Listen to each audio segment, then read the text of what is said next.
Começando agora mais um Se Liga Política, o seu resumo de notícias para começar o dia por dentro de tudo. Hoje, terça-feira, 29 de julho de 2025, a gente vai dar uma passada geral, né? Tem atenção aí com as tarifas americanas chegando. Isso, tá bem em cima da hora. Pois é. E a briga política interna, que não para, né? Governo, oposição. Sempre agitada. O judiciário também continua no centro de tudo e, claro, tem questões sociais importantes aqui no Brasil para a gente comentar. Exato. Muita coisa pra gente entender. Então fica ligado que a gente te conta o essencial.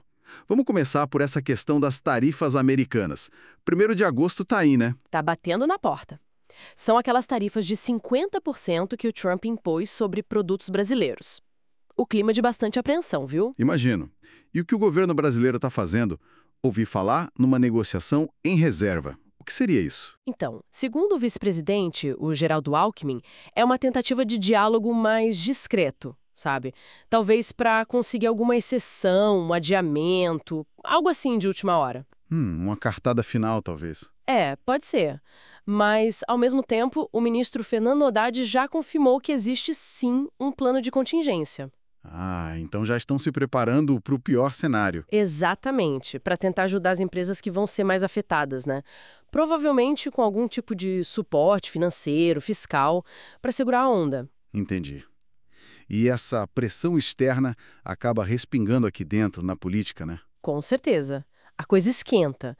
O Eduardo Bolsonaro, por exemplo, criticou governadores aliados, tipo o de São Paulo e o do Paraná. Por quê? Porque eles estavam discutindo o assunto, mas, na visão dele, sem defender o pai, o ex-presidente Jair Bolsonaro. E o Ciro Nogueira foi lá e cobrou publicamente que o Lula ligasse para o Trump. Nossa, que situação. E o curioso é que esses governadores mais alinhados ao Bolsonaro são justamente os que podem perder mais com as tarifas, né? Exatamente. Cria um dilema para eles. E tudo isso força o Brasil a pensar mais em diversificar, né? Buscar outros parceiros, outras fontes de importação. Tipo o diesel russo que já ficou mais caro e está sob pressão americana também? Isso é um bom exemplo.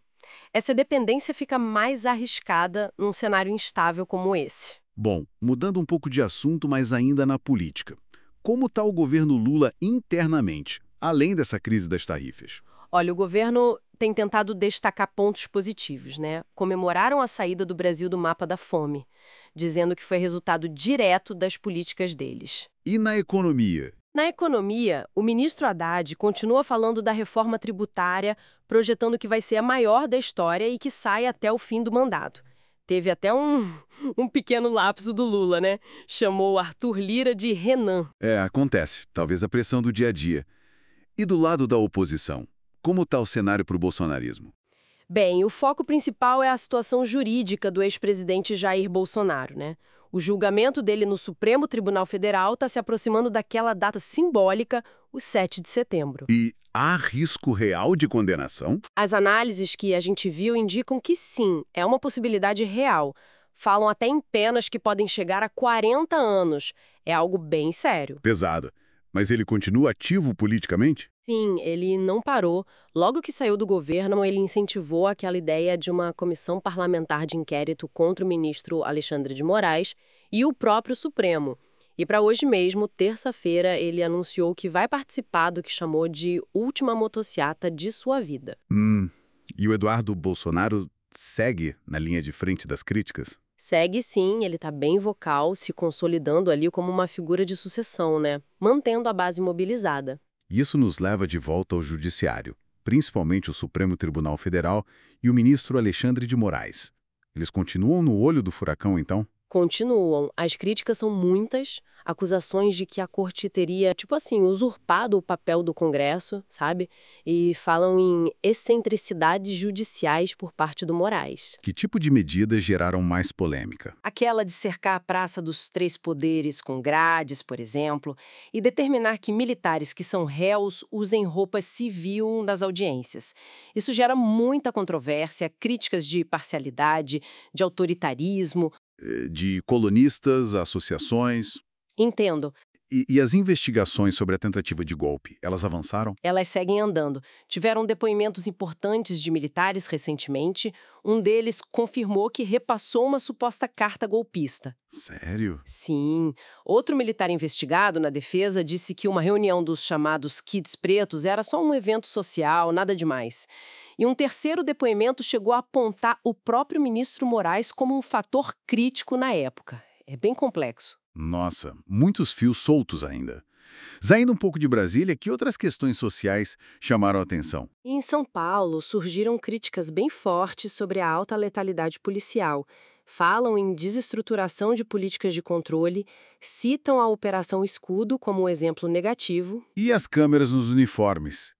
Não estavam ajudando? Então, a crítica é que existe uma resistência à implementação total das câmeras corporais, mesmo com estudos mostrando que elas são eficazes para reduzir a violência. E questionam até se o Ministério Público está fiscalizando a polícia como deveria. Preocupante. E a questão indígena? Continua grave? Muito grave. Sai um relatório do Conselho Indigenista Missionário, o CIMI, que é bem alarmante. Apontou 211 assassinatos de indígenas só em 2024. Um ano de muita violência, muito conflito. Nosso 211. É um número chocante. Destacaram um caso da liderança Nega Pataxó, e eles associam essa violência toda à discussão e aos efeitos daquela lei do marco temporal, sabe? Mesmo o Supremo já tendo declarado ela inconstitucional, e também a lentidão do governo em demarcar as terras. Entendi. E para fechar, rapidinho, alguma coisa do cenário internacional? Bem rápido, o ministro Mauro Vieira falou em alegações críveis de genocídio em Gaza, cobrando ação da ONU. E também surgiram relatos bem duros de venezuelanos que foram deportados pelos Estados Unidos, descrevendo condições de terror em prisões lá de El Salvador. Ufa! Bastante coisa para a gente ficar de olho hoje, né? É impressionante como tudo parece conectado. A economia, a política interna, o judiciário, as questões sociais. Pois é um cenário bem complexo, com muitas frentes de tensão ao mesmo tempo aqui no Brasil. Bom, esse foi o Se Liga Política desta terça-feira. A gente agradece demais a sua companhia. Valeu. Não esquece de seguir ou se inscrever no nosso feed para não perder nada, tá? Isso aí. Amanhã a gente está de volta com mais notícias e análises para você começar o dia bem informado. Até lá. Até lá, fica a pergunta, né? Como será que o equilíbrio ou a falta dele entre todos esses poderes e pressões vai definir os próximos capítulos do país?